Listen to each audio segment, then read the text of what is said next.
إن الحمد لله نحمده ونستعينه ونستغفره ونؤمن به ونتوكل عليه ونعوذ بالله من شرور أنفسنا ومن سيئات أعمالنا من يهده الله فلا مضل له ومن يضلل فلا هادي له وأشهد أن لا إله إلا الله وأشهد أن محمدًا عبده ورسوله يا أيها الذين آمنوا اتقوا الله حق تقاته ولا تموتن إلا وأنتم مسلمون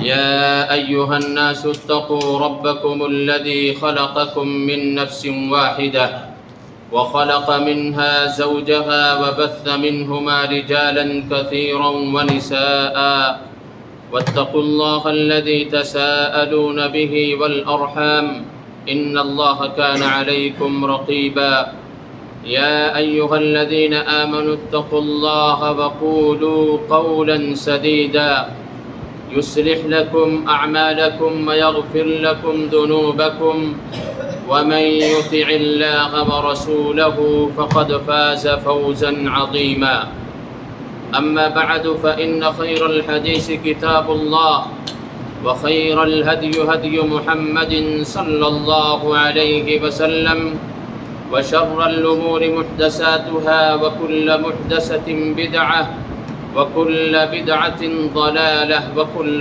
ضلالة في النار.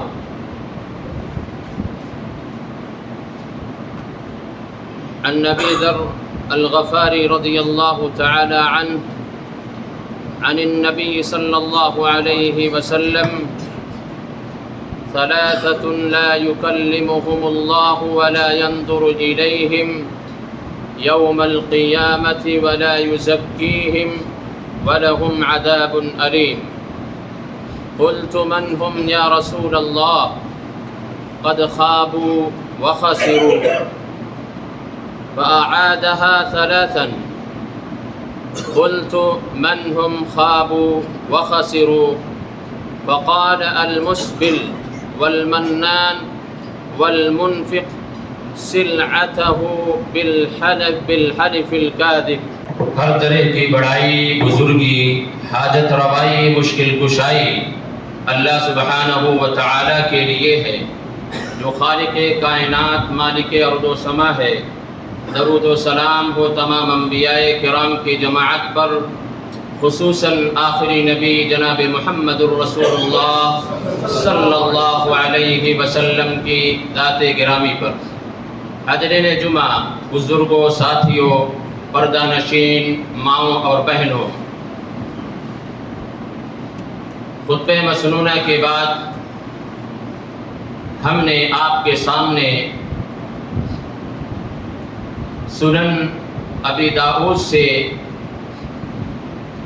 جو کہ حضرت ابو ذر الغفاری رضی اللہ تعالی عنہ سے مروی ہے، وہ حدیث پڑھی ہے جس میں آپ صلی اللہ علیہ وسلم نے خاص طور پر 3 ایسے لوگوں کا تذکرہ کیا ہے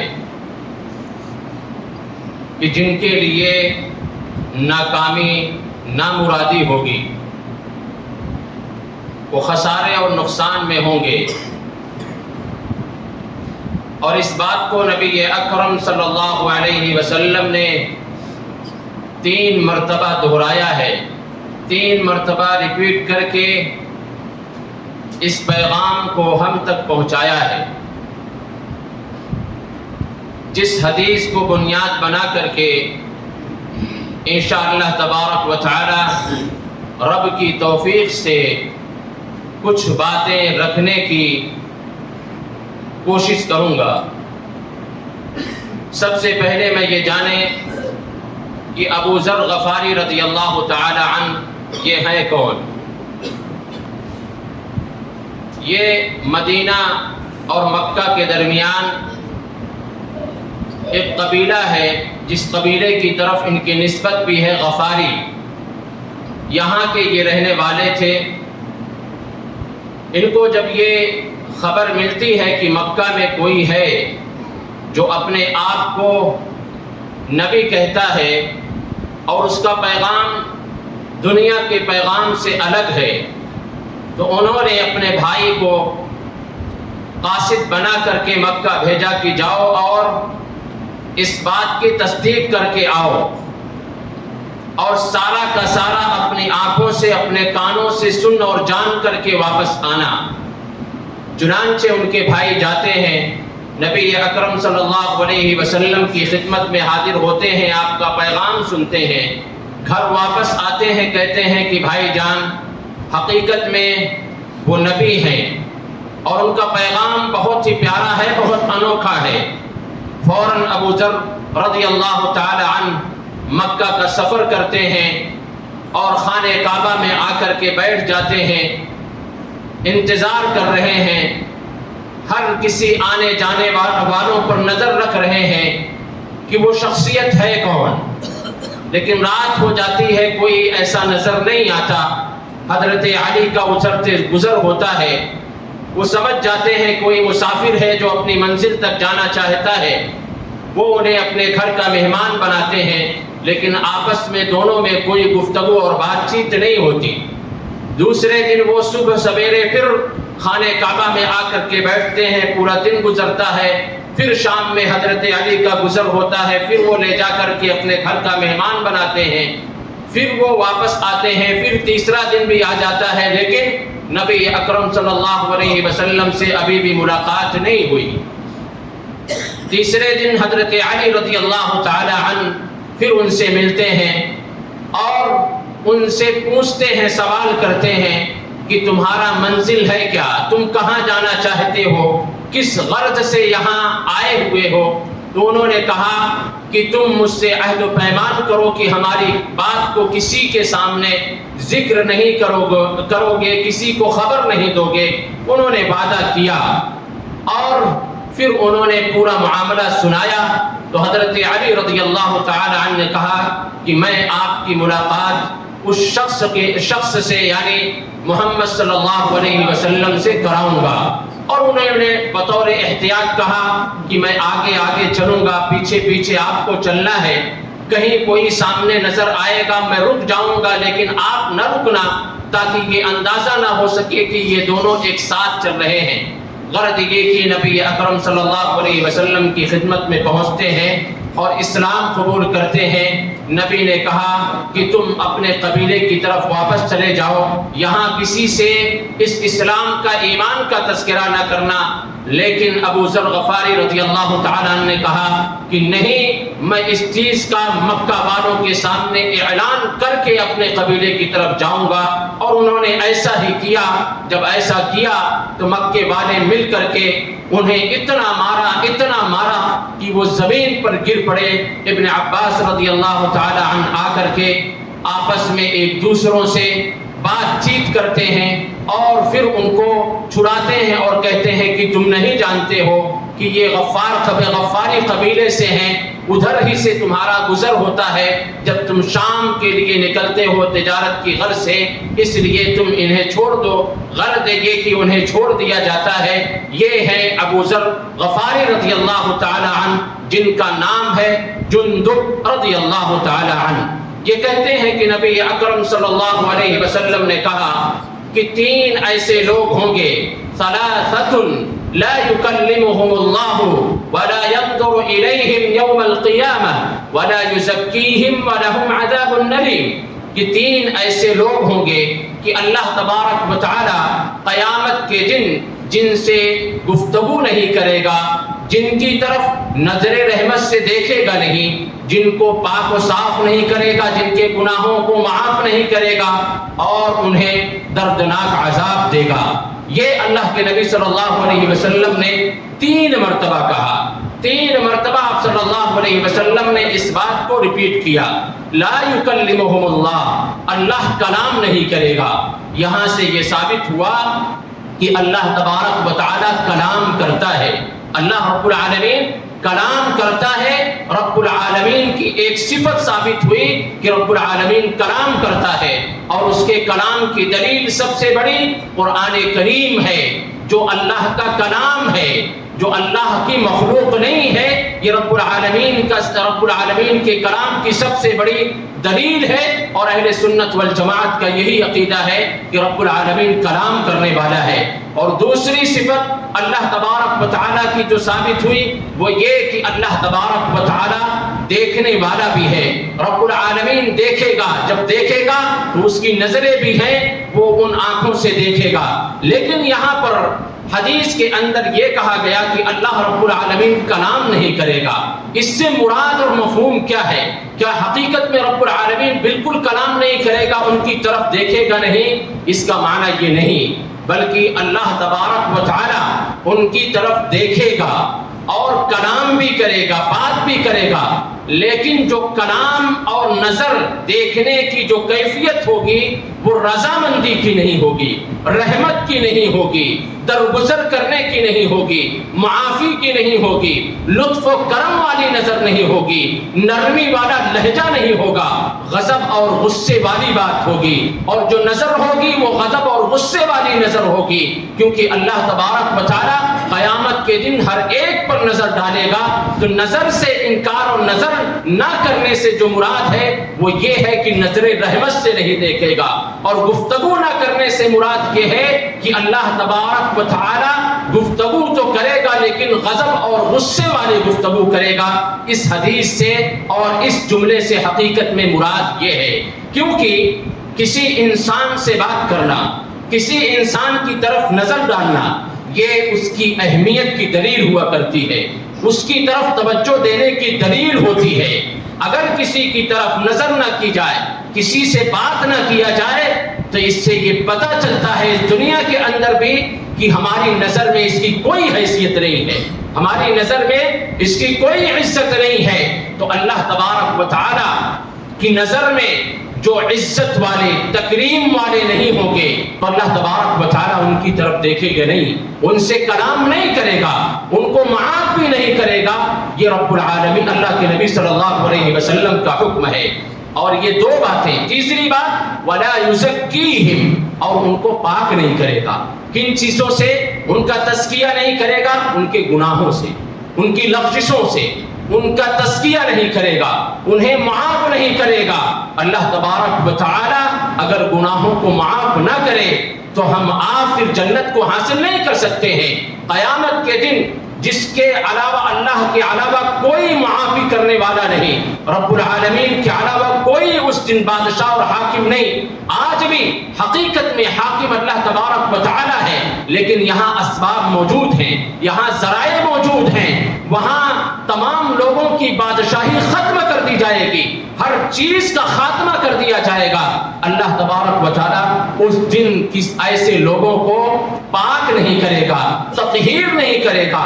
وَلَهُمْ عَذَابٌ أَلِيمٌ، اور چوتھی چیز یہ کہ انہیں دردناک عذاب سے دوچار ہونا پڑے گا، انہیں دردناک عذاب میں ڈالا جائے گا۔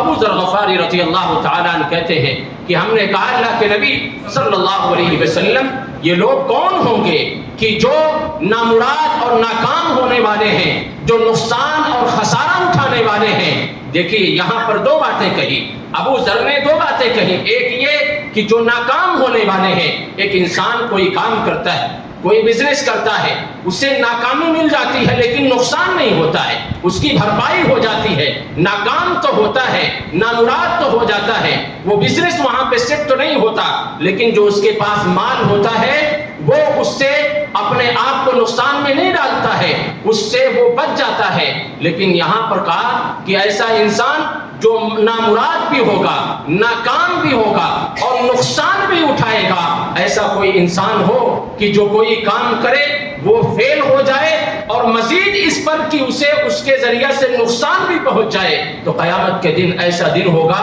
کہ اس دن انسان ناکام بھی ہوگا اور اسے نقصان بھی اٹھانا پڑے گا، عذاب بھی برداشت کرنا پڑے گا۔ ناکامی یہ کہ جنت سے محروم کر دیا جائے گا، اور پھر نقصان یہ کہ اسے جہنم کے اندر ڈال دیا جائے گا۔ انہوں نے ابو ذر غفاری رضی اللہ تعالیٰ نے یہ کہا تو اللہ کے نبی صلی اللہ علیہ وسلم نے کہا کہ سنو وہ کون لوگ ہوں گے؟ المسبل، پہلا وہ انسان جو اپنے تہبند کو، ازار کو، پینٹ کو، اپنے کپڑوں کو ٹخنوں سے نیچے رکھ کر کے چلتا ہے، ایسا انسان وہ ہوگا جس سے رب العالمین کلام نہیں کرے گا، دیکھے گا نہیں، صاف اور پاک صاف نہیں کرے گا، دردناک عذاب دے گا۔ یہی حقیقت میں جنت سے محروم کر کے جہنم کے اندر ڈالے جانے والے ہیں، یہ ایسے انسان ہیں۔ اب آ کر کے اس میں دیکھتے ہیں المسبل، اس کے تعلق سے مزید احادیث کے اندر کیا چیزیں آئی ہوئی ہیں، کس طرح کی وعید آئی ہوئی ہے۔ وعید جاننے سے پہلے ہم یہ جانیں کہ یہ لباس اللہ تبارک و تعالیٰ نے ہمیں اور آپ کو دیا ہے۔ یا بنی آدم قد انزلنا علیکم لباسا یواری سوآتکم ورشا ولباس التقوی ذلک خیر، یہ لباس اللہ نے نازل کیا ہے، اور تقوی اور خیر اسی میں ہے کہ اللہ نے، شریعت نے جس طریقے سے لباس کے لیے ہمیں اور آپ کو پابند کیا ہے، مرد و عورت کو، اسی طریقے سے اگر ہم لباس کو اپناتے ہیں، اختیار کرتے ہیں، تو گویا ہم تقوی والا اور خیر والا لباس اپنا رہے ہیں۔ تو بات یہ معلوم ہوئی کہ اللہ تبارک و تعالیٰ نے لباس کا انتظام ہمارے لیے کیا ہے۔ جب انتظام اس نے کیا ہے تو پھر وہ جیسا کہے ویسا ہی لباس ہمیں اور آپ کو اختیار کرنا ہوگا۔ اگر ہم نہیں اختیار کرتے ہیں تو گویا ہم تقوی کے دائرے سے، خیر و بھلائی کے دائرے سے ہم نے اپنے آپ کو باہر کر لیا ہے۔ ایک حدیث اس ضمن میں پیش کرنا چاہتا ہوں۔ نبی صلی اللہ علیہ وسلم، اللہ کے نبی صلی اللہ علیہ وسلم کا حکم موجود ہے، آپ کا فرمان ہے، قال بینما رجل یجر ازارہ من الخیلاء خسف به فهو یتجلجل فی الارض الى یوم القیامہ۔ بخاری اور مسلم دونوں میں یہ حدیث موجود ہے، مسلم کے اندر تھوڑے سے فرق کے ساتھ موجود ہے۔ اللہ کے نبی صلی اللہ علیہ وسلم نے فرمایا، ایک انسان اپنے ازار کو زمین پر گھسٹتے ہوئے جا رہا تھا کہ اچانک اللہ تبارک و تعالیٰ نے اسے زمین میں دھسا دیا، اور پھر کہا یتجلجل، اللہ تبارک و تعالیٰ قیامت تک اسے زمین کے اندر دھساتا رہے گا۔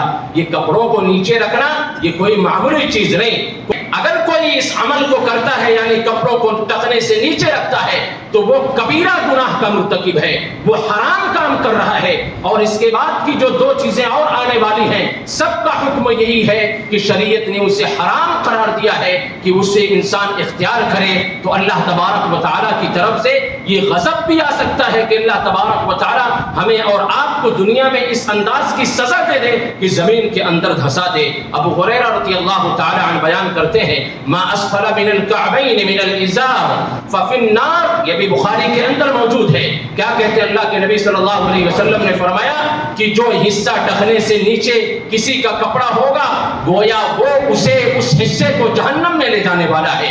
انسان کا ایک حصہ جہنم میں چلا جائے یہ برداشت کے قابل نہیں ہے۔ اللہ کے نبی صلی اللہ علیہ وسلم نے فرمایا ففی النار، وہ مکمل جہنم میں ہوگا، یا کم از کم اس کا وہ حصہ، وہ جز، وہ پارٹ جہنم کے اندر ڈالا جائے گا کہ جسے وہ کپڑوں کے ذریعے سے کور کرتا ہے۔ ایک تیسری روایت کہ ہم آپ بہت وہم میں رہتے ہیں کہ اگر کبر اور غرور نہ ہو تو ہم کپڑوں کو نیچے رکھ سکتے ہیں۔ بہت سارے لوگ حضرت ابو بکر رضی اللہ تعالی عنہ کا عمل پیش کرتے ہیں کہ ابو بکر رضی اللہ تعالی عنہ کا کپڑا نیچے رہتا، آپ صلی اللہ علیہ وسلم نے کہا یہ تمہارے لیے نہیں ہے۔ لیکن حدیث کے مفہوم کو، حدیث کی عبارت کو ہم نہیں دیکھتے۔ انہوں نے کہا اللہ کے نبی صلی اللہ علیہ وسلم میں بہت ہلکا پھلکا ہوں، کپڑے کو تو اوپر کرتا ہوں لیکن کھسک کر کے نیچے آ جاتا ہے۔ تو اللہ کے نبی صلی اللہ علیہ وسلم نے کہا تم ان میں سے نہیں ہو۔ وہ کپڑوں کو نیچے نہیں رکھتے تھے بلکہ حضرت ابو بکر کا کپڑا نیچے چلا جایا کرتا تھا۔ تو آج بھی اگر کسی کا چلا جائے تو وہ اس عذاب سے اور اس محرومی سے اپنے آپ کو بچا سکتا ہے، لیکن ہم قصداً ارادتاً ایسا لباس پہنتے ہیں کہ جو ہمارے ٹخنوں کو کور کر کے رکھتا ہے۔ تو اللہ کے نبی صلی اللہ علیہ وسلم نے واضح کیا اگر کبر اور غرور کی بات ہے تو یہ حدیث لے کر کے جائیے۔ کیا کہا؟ کہتے ہیں وَرْفَعْ إِزَارَكَ إِلَى نِصْفِ السَّاقِ، کہ تم اپنے کپڑے کو، پیجامے کو نصف ساق یعنی پٹلی تک، یہ پٹلی کا حصہ ہے، یہاں تک رکھو۔ اگر ایسا نہیں کر سکتے ہو أَبَيْتَ فَإِلَى الْكَعْبَيْنِ، تو کم از کم تم اپنے ٹخنوں سے اوپر رکھو۔ یہ ٹخنا ہے، اس سے اوپر رکھو۔ اللہ کے نبی صلی اللہ علیہ وسلم نے یہ کہا۔ وَإِيَّاكَ وَإِسْبَالُ الْإِزَارِ، اور آپ نے کہا اس سے بچو کہ تمہارا کپڑا ٹخنے سے نیچے ہو جائے، اور پھر آگے کہا کہ فَإِنَّهُ مِنَ الْمَخِيلَةِ، کیونکہ یہ کبر میں سے ہے، کبر میں سے ہے، یہ نہیں کہ کبر کی وجہ سے کوئی ٹخنے کو ڈھکتا ہے، کیا کہا یہ کبر میں سے ہے، یعنی ارادتاً ہو یا جیسا بھی ہو، اگر کوئی کپڑا ٹخنے سے نیچے رکھتا ہے تو یہی کبر اور غرور کی بات ہے، اور اللہ تبارک و تعالیٰ نے اس سے منع کیا ہے، ان اللہ لا يحب كل مختال فخور، اللہ ایسوں کو پسند نہیں کرتا جو لباس ایسا پہنے جس میں کبر ہو، جس میں غرور ہو۔ تو اللہ کے نبی صلی اللہ علیہ وسلم نے فرما دیا کہ یہی کبر ہے حقیقت میں کہ تمہارا کپڑا ٹخنے سے نیچے ہو جائے، اور اگر جو کبر کی وجہ سے کپڑے کو ٹخنے سے نیچے رکھتا ہے وہ اور بڑا مجرم ہے، وہ اور بڑا مجرم ہے۔ اللہ کے نبی صلی اللہ علیہ وسلم نے اس کے تعلق سے فرمایا من جر ثوبہ خیلا، جو گھمنڈ کبر غرور کی وجہ سے اپنے کپڑوں کو ٹخنوں سے نیچے رکھتا ہے، اپنے کپڑوں کو ٹخنوں سے نیچے رکھتا ہے، تو اللہ تبارک و تعالیٰ اس کی طرف نظر رحمت سے نہیں دیکھے گا، نظر رحمت سے نہیں دیکھے گا۔ آج عجیب و غریب معاملہ ہے، عورتوں کو دیکھا جائے تو ان کی پڈڑیاں تک کھلی ہیں، ان کی پڈڑیاں تک کھلی ہیں، مردوں کو دیکھا جائے تو ان کے ٹخنے بھی ڈھکے ہوئے ہیں، ان کے ٹخنے ڈھکے ہوئے ہیں۔ عورتوں کے لیے ڈھکنا یہ صحیح طریقہ ہے، اور مردوں کے لیے کھولنا، عورتوں کے لیے اسے ظاہر کرنا، کھلا رکھنا یہ حرام ہے، اور مردوں کو لیے ڈھکنا یہ حرام ہے۔ اس اہمیت کو اور اس بات کو سمجھنے کی ضرورت ہے۔ اسی لیے عمر فاروق رضی اللہ تعالی عنہ جب ایک شخص پر نظر پڑتی ہے، دیکھتے ہیں کہ اس کا کپڑا ٹخنے سے نیچے ہے، تو عمر فاروق نے کیا کہا؟ عمر فاروق نے کیا کہا اسے؟ کہا احائض انت، کیا تجھے حیض آتا ہے؟ کیا تجھے حیض آتا ہے؟ اس کا کپڑا ٹخنے سے نیچے تھا، وہ حیران ہو جاتا ہے، پوچھتا ہے عمر فاروق رضی اللہ تعالی عنہ امیر المومنین یہ بتائیں کہ کیا مردوں کو بھی حیض آتا ہے؟ تو آپ عمر فاروق نے کیا کہا؟ کیا مرد بھی ٹخنے کے نیچے کپڑا رکھتا ہے؟ یہ عورتوں کا فعل ہے، یہ عورتوں کو چاہیے کہ وہ اپنے کپڑوں کو ٹخنے سے نیچے رکھے، کور کر کے رکھے، مکمل اسے کور کرے، جیسا کہ اسماء رضی اللہ تعالی عنہا نے آپ صلی اللہ علیہ وسلم سے پوچھا جب آپ صلی اللہ علیہ وسلم نے اس حدیث کو سنائی کہ اس کی طرف نظر رحمت سے نہیں دیکھے گا جس مرد کا کپڑا نیچے ہو، تو انہوں نے کہا کہ ہم عورتوں کا کیا؟ تو آپ صلی اللہ علیہ وسلم نے کہا تم عورتوں کا معاملہ یہ ہے کہ ایک نہیں بلکہ ایک ہاتھ تک اپنے کپڑوں کو نیچے رکھو، اپنے کپڑوں کو نیچے رکھو۔ تو عمر فاروق رضی اللہ تعالی عنہ نے کہا کہ تم عورتوں جیسی صفت اختیار کرتے ہو تو ہو سکتا ہے تمہیں حیض بھی آتا ہو۔ عمر فاروق ناراض ہوتے تھے، اور آخری وقت کا معاملہ دیکھیں عمر فاروق رضی اللہ تعالی عنہ کا کہ زخمی ہے، زخمی کر دیا گیا، بالکل موت کے قریب ہے۔ ایک شخص آتا ہے، اس کے کپڑے پر عمر فاروق کی نظر پڑتی ہے، اسے فوراً کہتے ہیں مجھے میری طرف اس کو لایا جائے، بلایا جاتا ہے۔ عمر فاروق اس پر ناراض ہوتے ہیں کہ تو اپنا کپڑا فوراً ٹخنے سے ابھی اوپر کر، یعنی یہ کتنی اہمیت کے حامل ہے کہ بیماری زخمی ہے، موت کے قریب ہیں، لیکن اس حرکت کو عمر فاروق نے برداشت نہیں کیا کہ ایک مرد کا کپڑا ٹخنے سے نیچے رہے، ایک مرد کا کپڑا ٹخنے سے نیچے رہے، اس چیز کو برداشت نہیں کیا گیا۔ تو یہ کوئی معمولی سنت نہیں ہے، اس کی اہمیت کو ہم نے فراموش کر دیا ہے۔ ہم جائیں ایسا لباس دیں کہ جو لباس ہمارے ٹخنے کو کھول کر کے رکھتا ہو، اگر ایسا نہ ہو تو ہم ٹیلر کے پاس جا کر کے اتنا حصہ اس سے کٹا دیں، اور اگر لباس بناتے ہیں تو ہم جب ٹیلر کے پاس جائیں تو اس سے یہ کہیں کہ ہمارا پائجامہ، ہمارا پینٹ جو تمہیں ناپنا ہے وہ ٹخنے سے اوپر رکھنا ہے۔ ایک مرد کی یہ شان ہے، ایک مومن کی یہ پہچان ہے، اور ایک مومن اللہ کے نبی صلی اللہ علیہ وسلم کی سنت کو اپنانے کے لیے ہر چیز کی قربانی برداشت کرتا ہے۔ آج انسان سوچتا ہے ہو سکتا ہے لوگ تانے دیں، لوگوں کے لیے نہ جیو، اللہ کے لیے جیو، سنت کو پھیلانے کے لیے جیو۔ لوگ کیا کہتے ہیں کہ اپنے چھوٹے بھائی کا پیجامہ پہن کر کے آ گیا، یا یہ کر کے آ گیا، وہ کر کے آ گیا۔ آپ لوگوں کے لیے کام نہ کریں، اللہ کے لیے کام کریں، اپنی جنت کو حاصل کرنے کے لیے کام کریں، اپنی آخرت کو بچانے کے لیے کام کریں۔ یہ پہلا انسان تھا۔